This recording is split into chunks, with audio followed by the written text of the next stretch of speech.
You didn't know it was going to get deep like this. This really is like a therapy session. We were talking. Oh, it is. Yeah, it is. Oh, I'm bringing it. We're crying, bro. I'm going to Oprah up. I'm going to Oprah up.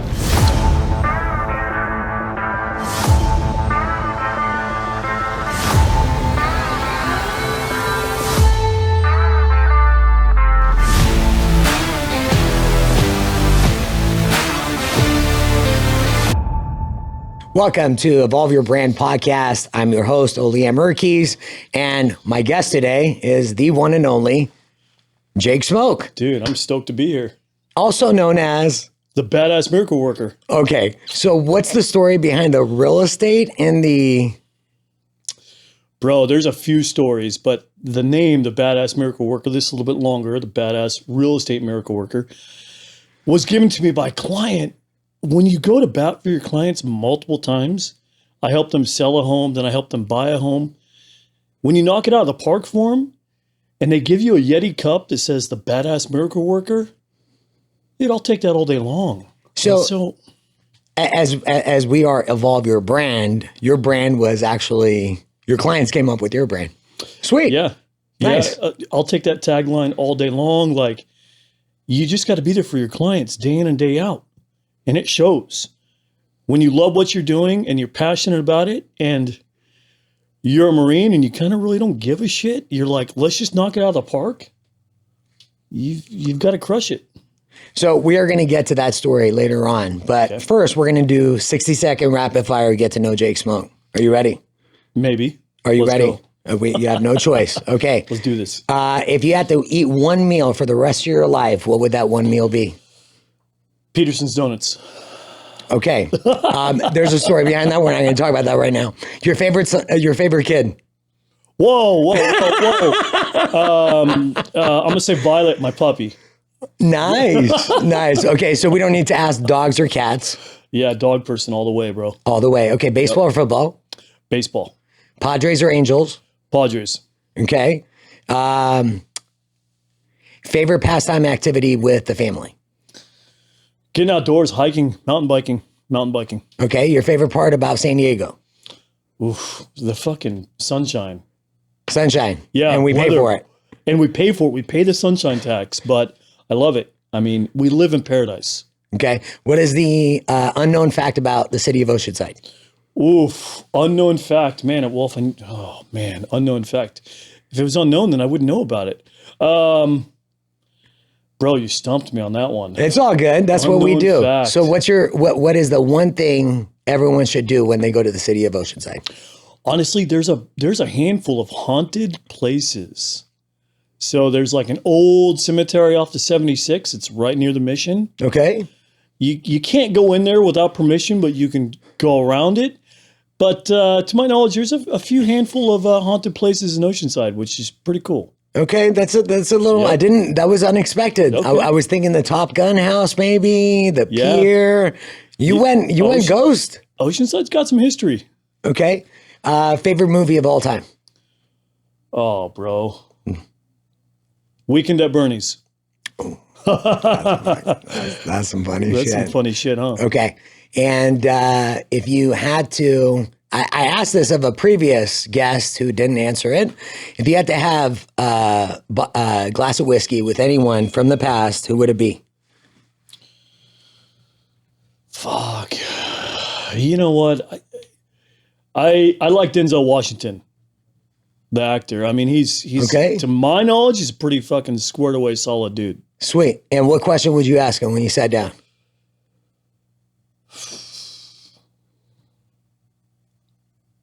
In your opinion, what does it take to be successful? And what does that mean to you? Nice. He's definitely a hitter. Yep. So we're going to jump into it. So where did the smoke journey begin? Where did it all start for you? We talking real estate here? We're talking wherever you want to take this. Oh, let's go. Oh, man. Not real estate. That's too easy. Where did the smoke journey begin? I'm going to make this as short as I possibly can. So I was adopted. Really? Okay? Yeah, I was adopted. I was adopted at 3 years.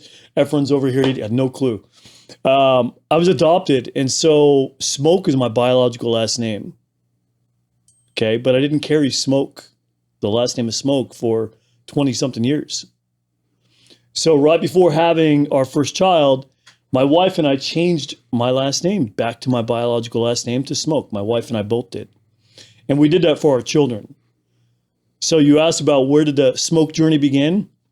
It starts with that, changing your name back to your biological last name.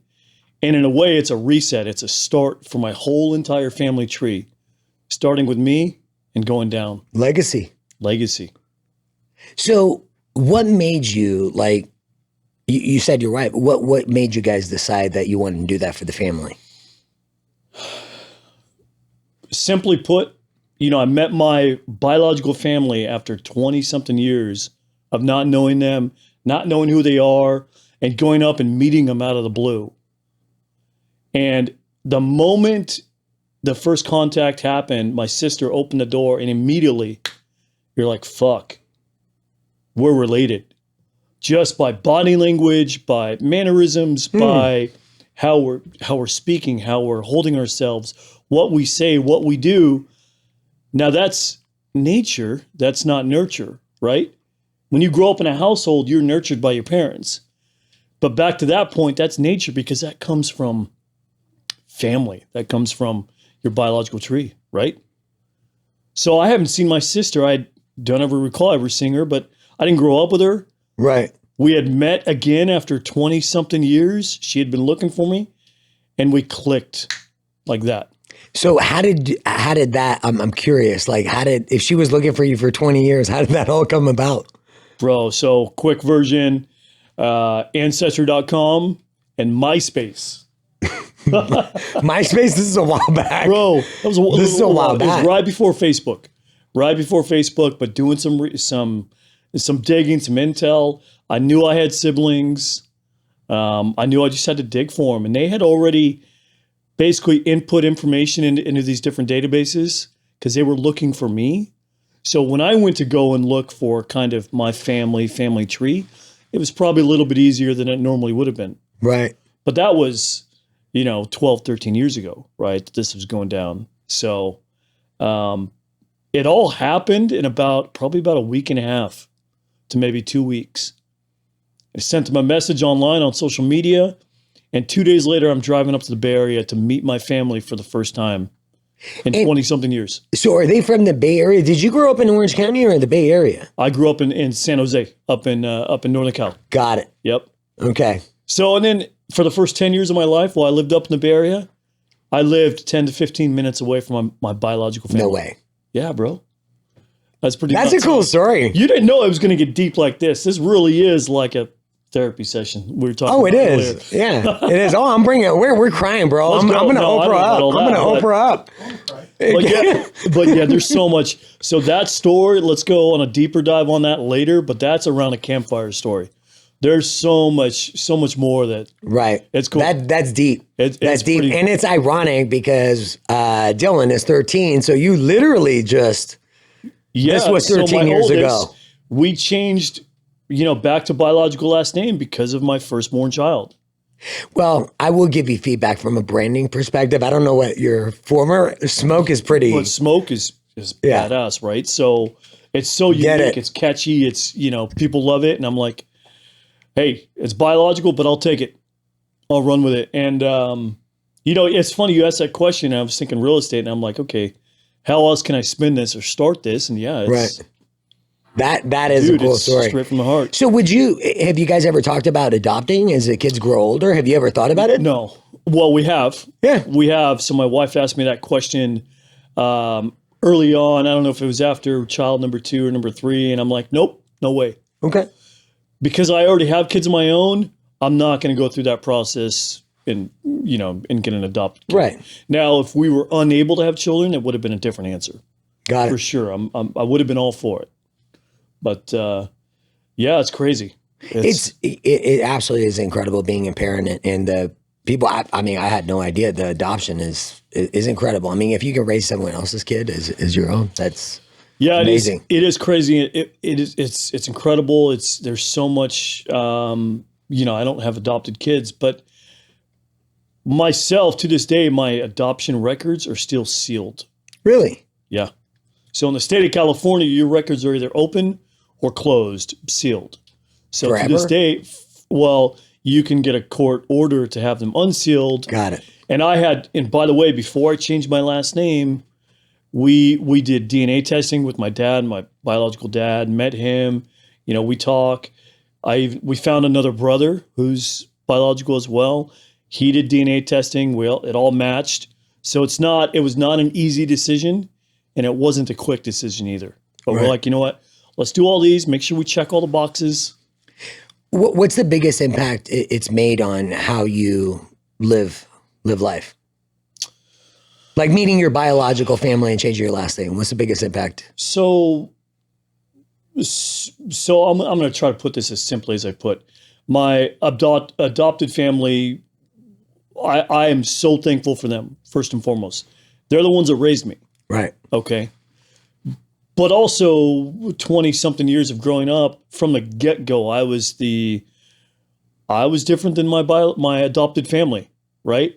They were kind of sitting at home doing their own thing. I always wanted to get out, go explore the world, go do my own thing. Went off to the military, at 18, wanted to create my own path. And that's what kind of led into the entrepreneur route, right? Getting into real estate. I've always okay, I want to own my own business, do my own thing. I don't go against the grain, but I also, You're not a conformist. Yeah, I want to create my own path, create my own rules, do my own thing.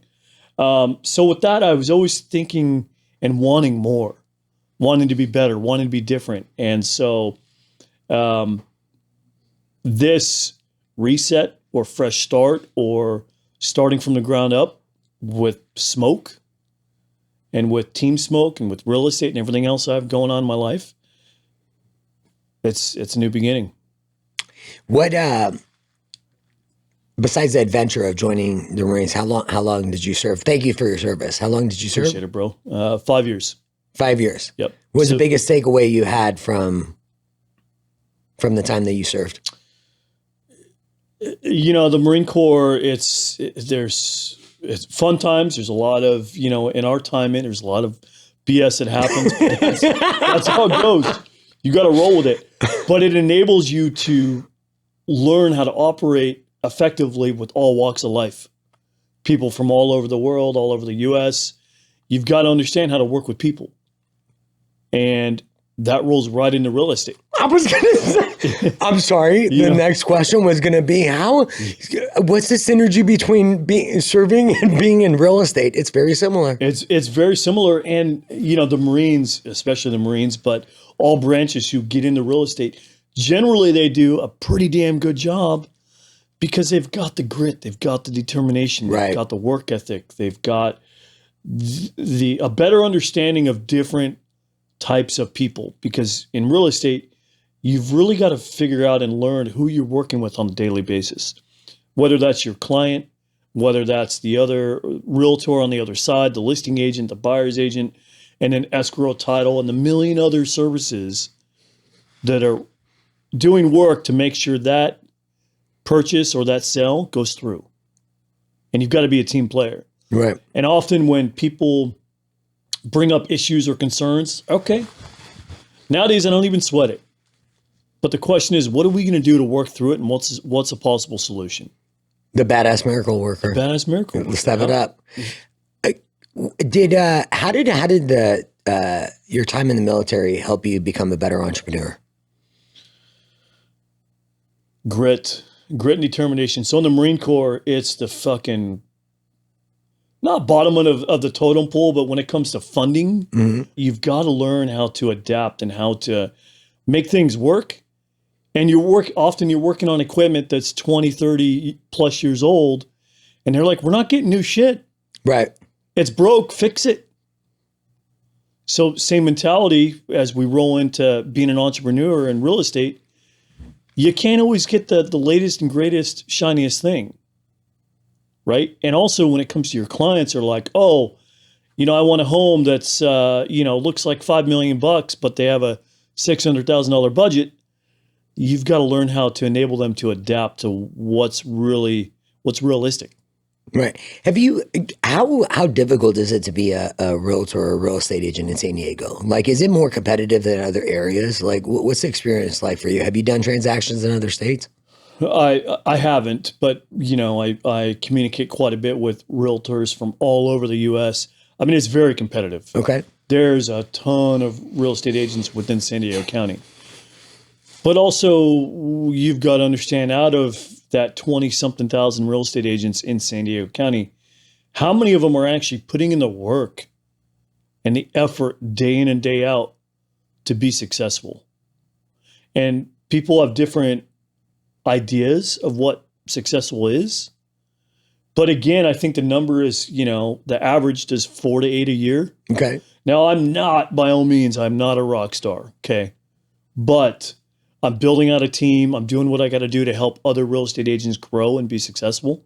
And I have an open door policy. So I'm willing to share all the information and knowledge that I have to help other realtors grow and to gain experience. And with that said, is as long as you're putting in the work day in and day out and prospecting and talking to people, the deals, the escrows, the buying and selling, that's going to happen. Because you're getting out there and putting in, you've got the grit and determination and you're doing the work. What do you think the number one step is for your new team members? What's the number one thing that they have to do in order to be successful in real estate in San Diego? The one action they got to do. I'm a new agent in San Diego. What's the number one thing I got to do to be successful here? Have conversations. Doesn't mean phone calls. It doesn't mean in person. I mean, it means all of it. What I'm saying is, a lot of other people, coaches, they say, oh, make 20 phone calls, do this, go door knock, go do this, go do that, go do that. It's about having conversations with people like this. Doesn't matter if it's over coffee. Doesn't matter if it's on the phone, in person, door knocking. Just have conversations with people. If you're standing at the grocery store in line, talk to people. And also having those conversations, but also being a listener. You don't want to go up and tell them about yourself. You want to go up and ask them questions about them. Right? When you said listening, you caught my attention. So is artificial intelligence going to replace real estate agents? No, never. Never? Never. In my opinion. It's going to. Zillow's tried. iBuyers have tried. Everybody has tried. How come real estate agents won't be eliminated with artificial intelligence? Because AI cannot replace human interaction. Now, AI is immensely going to help. It already is. It already has. It's going to make our jobs easier in that sense, but it still takes, and it's always going to take, that human interaction, that face-to-face contact with somebody to drive business and to drive relationships. We've got to stay in the influential zone. So AI and, texting and social media, a lot of that's kind of informational based. You're putting information out there. And it might be valuable, but you're putting information out there. But there's no human interaction. When you start seeing them in person, when you start doing Zoom calls, at the very least a Zoom call or video call, but when you're in person with them, that's the highest form of being influential to another person. When you're trying to make something happen, that's how you get it done. And AI is never going to be able to replace that. I appreciate you breaking that down, because you look at the media and I think they dismiss real estate agents, and they're very dismissive. And so what are your thoughts about how real estate industry is portrayed in the media? Look, the media is just the media. I really don't care how we are portrayed or how really anything is portrayed in the media, because you've got to understand the source. I don't give two shits of what they're putting out there. Right. But people need to realize and understand that it's the media. Why do they put things on the news? To gain an audience. All they're trying to do is put drama out there to gain an audience and to get more people watching, to increase ratings, whether it's right, wrong, indifferent, good, bad, ugly, whatever, doesn't matter. Do you think the information they're putting out there is having a positive or negative impact on first-time home buyers and people that are in the market to buy? Most of the news has put a negative impact on what's really going on in society. And I say that a negative impact because it's scaring people to buy. Right? And so, but that's their point. That's their objective. You know, people react to negative actions. What do you often remember most? Positive things or negative things? Negative. And they know that. That's just human nature. Yeah. So when you look at the San Diego market, and let's say I was a first time homeowner, what tip would you have in regards to how to approach California and become a homeowner? What's the number one tip? Really understand what your long-term goal is. Okay. And I'll try to make this short, but even, you know, if they know they're going to live in this house for 5 years, okay, what are we going to do after those 5 years? Let's talk about renting that property out. And does that make sense? And where do you see yourselves 5 years from now? So having that long-term strategy and not just making, in a way, an impulse decision. Most real estate agents can be like, okay, let's go. Let's buy this house. But is that really the right move? And then have you thought about what are you doing after that? Right? Where's your family going? You have one baby now, or you can have a second kiddo. What's that going to look like? Right? So kind of mapping out that life roadmap is going to be the best thing for them. Okay. And where do you see San Diego real estate around the summertime? Do you think market's going to crash? What are your thoughts about? I hear it all the time. The market is crashing. My opinion is, and based off of chatting with a handful of folks in different industries within real estate, I think the market's going to go bonkers. Okay. Right. So if we do, and you're more on the lending side, but if they drop interest rates here in Southern California, it's a supply and demand problem. We have no homes available out on the market currently that can support the amount of buyers that are out there looking. Okay. So if they drop interest rates, that's going to create a flood of buyers into the market. That's expected to happen, you know, spring, summer time frame. It's going to go nuts. And the market will not crash here in San Diego County. And if it's a beautiful home, it's going to sell. There's too many people want to live where we live. Yep. We live in paradise. Yep. Supply and demand. Do you have since you grew up in the Bay Area, have you noticed a lot of people from Bay Area that you got connections with considering moving to Southern California? Yes. You know, a lot of folks are still staying up there, but we have seen in the past couple of years a huge influx of folks coming in from the Bay Area. You know, if you can work from home and you can work anywhere, a lot of people are leaving Northern Cal and then moving down here. We got sunshine. We pay for it. Absolutely. Why wouldn't you want to live in San Diego County, right? What city are you excited about right now that you see a lot of growth that you get excited about in Southern California? Is there one that stands out to you? So, you know, you're going to get a biased answer here. I live in Oceanside. Okay. Right? All right. Throw it out. Oceanside, and I've been in Oceanside since 2002. So over 20 years. So I've seen it. It's ebbed and flowed, right? And it's always going to do that because of Camp Pendleton, because of the military influx, you know, and there's good and bad about Oceanside, but they are doing so much in that downtown area, and they have been.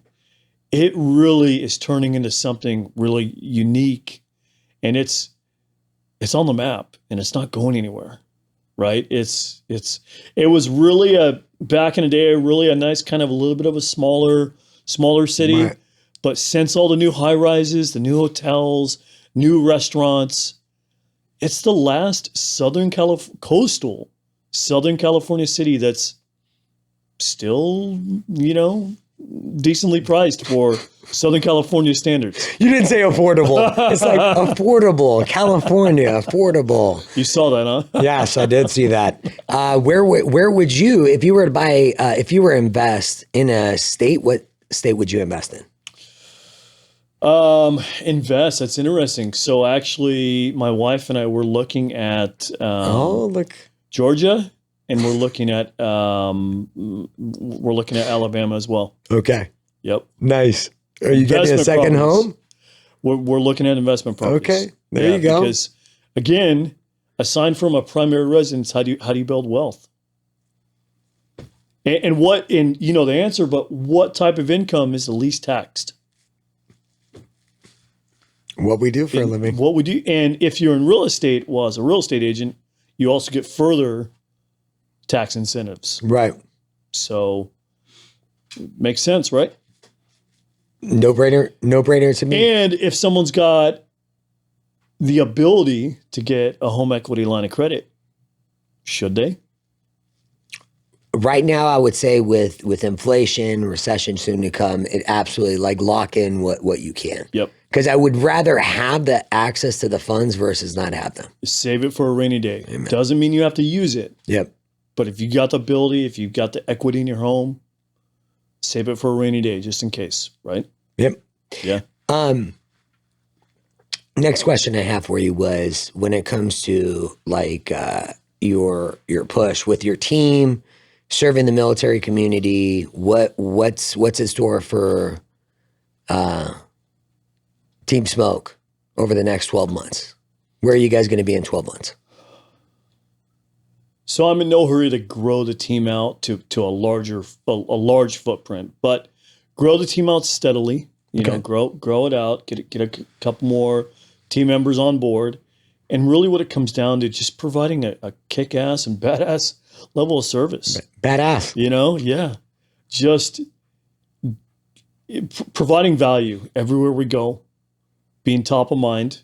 You know, I do that with my marketing, with my truck. You know, being out there and being a part of the community, because again, people want that community interaction. They want that face-to-face interaction.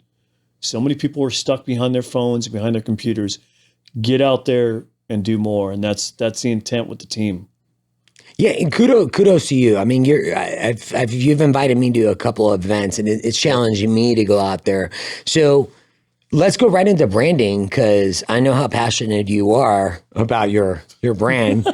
And you'll see us truck around. And Yep. We'll put a link for it. Yep. You can go and check it out.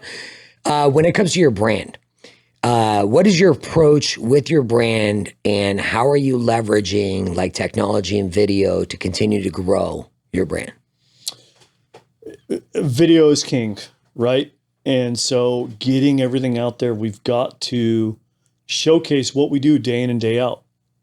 And so I get so many comments about the brand, like, Jake, you've got your truck, you've got shirts, you've got hats, you've got, all different types of things that have your brand. And so I've always loved the color orange. So my team colors are orange. Yep. Show them your shoes, bro. Yes. So orange, and also the dark gray or smoke or charcoal smoke colored gray, right here. So those two colors for me, they pop. They've got significance. There's a bigger meaning behind those colors, for one, and then also the urban camouflage with a military tie-in. But you brought up brand, and I just thought of something. Somebody asked me, another real estate agent, a couple of years ago when I first wrapped my truck, and they're like, "Why would you wrap your truck? Why would you spend your money on that?" My initial gut reaction is, why not? But that doesn't give them clarity on why, right? Right. But my question to them is, why does Amazon need to wrap their delivery vehicles? It's top of mind awareness. People ask, oh, have you gotten direct business from it? It's not about getting direct business. Right. You're missing the point. The point is to be top of mind, and people see me driving everywhere. I had somebody post on social media the other day. I believe he was driving a 4Runner, a Toyota, and he had me on video, and I was in front of him on the freeway, and we were stop and go traffic. And he did a post on Instagram. It said, if I were on the market to buy a home right now, I would buy from this guy. He's driving a badass Toyota Tacoma. Look at this wrap. Look. Was he your buddy? No, I had no clue who this guy was, but I commented back and I was so appreciative. Hey, nice. Thank you for the shout out. Like, hey, I appreciate that. Thanks. Thanks a bunch. You brought up a great point right now, which is humility and the gratitude, right? Which I think it really talks to authenticity on social media. Yep. So when you approach, social media, what's your goal? What are you accomplishing? What's your goal when it comes to posting? And we got vulnerable. So what are the challenges that you run into when it comes to social media? I don't want to throw an age thing out there, but it's hard. Social media is a full-time job, I feel. There's some people that definitely do it a lot easier than I do, but it takes effort. But just like everything in life, anything that takes effort and takes work, it's going to be worthwhile. Right. And doing those worthwhile activities is what's going to set you apart when other people are not. But straightforward, like, I haven't posted for the past week thereabouts. And I'll do a couple posts here and there, but it's not enough, right? The perception is that it's not enough. But as long as you're out there posting, right, and having some consistency with it, again, it all comes back to consistency, right? It's what it takes. Unfortunately, for better or for worse, I'm not fond of social media, but we've got to do it. We've got to do it. I'm going to dig in on this one. So you're not fond of social media, and this might surprise you. Neither am I, because I think it's very time consuming. Yeah, and there could be other things. So what is it that you're not a huge fan of when it comes to social media? For me, it's probably the copyright. It's probably the written content part of it. I have no problem doing the videos, speaking on camera, right. Showing who I am as a person. But then when it actually comes to putting it down in writing, that's where I lock up. I was like, oh, okay, I just did that video. How do I put it in writing? Got it. So, and how are you working through that? Oh, you know the new technology, the new resources. You've got to use the technology out there. So, using the chat GPT, the AI that's out there, like we mentioned before, it's never going to replace real estate agents, but it's going to greatly impact of how we can be resourceful. Like it's helpful. So, so that and I love talking real estate. Now let's have some fun and get to know you a little bit. So what are your passions when you're not running 24/7? Because do you ever take a day off from real estate? No, does that exist? No, it doesn't. No, because so talk about family. I love it. What does your family love to do? What do you guys love to do as a family? What does your family do? So I'm an outdoors guy. Okay. At heart, it's either hiking or mountain biking or getting out there in nature. Right. And just doing something. The other day, my oldest, he turned 13 on Monday. Well, it was actually on Saturday that we took him out mountain biking. Got him and like 4 other buddies of his. We went and did 15 miles at Lake Hodges on mountain bikes. It was a great day. But I was tired afterwards, but it was a great day. Went out mountain biking. 15 miles. Yeah, just crushed it, man. So I like getting out there. Taking the family out, let's go for a hike. Let's go for a ride. Let's go to the beach. What's your favorite hike? We do a lot of hiking in Carlsbad, so we keep it simple. There's Calvera Hills, Calvera Lake right there. We've gone out to Daly Ranch. I like the hike at Potato Chip Rock. That's pretty awesome. That's brutal too. You got to be ready for that one. Yeah.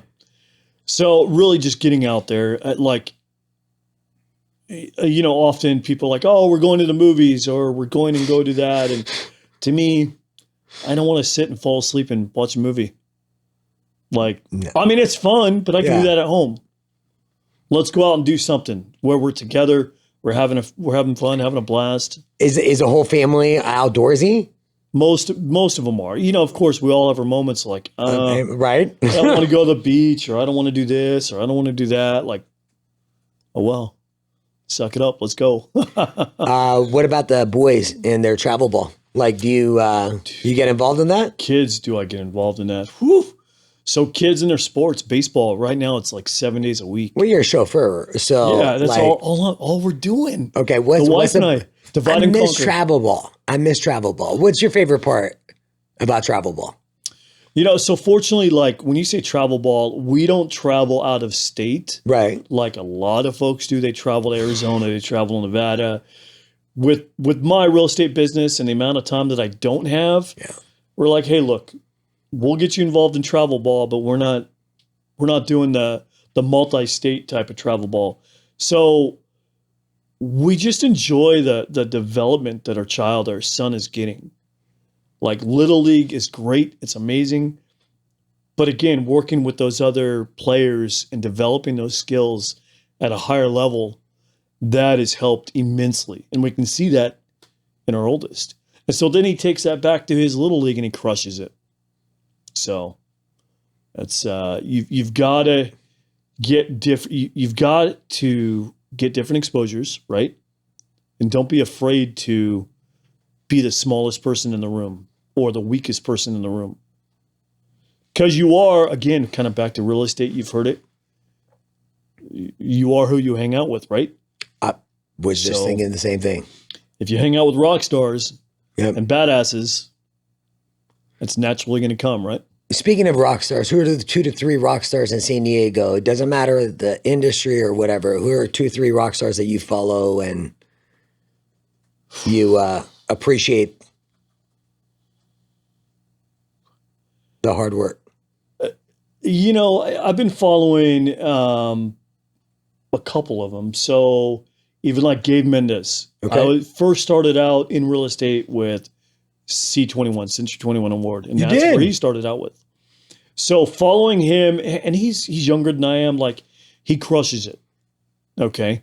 So he does very well and he's got a team and he does pretty well with the social media front. So always trying to take those nuggets and learn from that, from a real estate perspective. That's one example in real estate. Outside of that, when it comes to advertising and marketing, Hernan Ciez. I was on Business Bros that podcast, I think a couple years ago initially.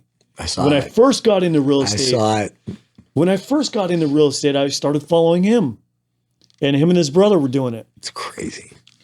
And he's just a genuine, happy, just positive energy. And that's what I love when people are unique, positive, they've got the energy. Gold. Golden.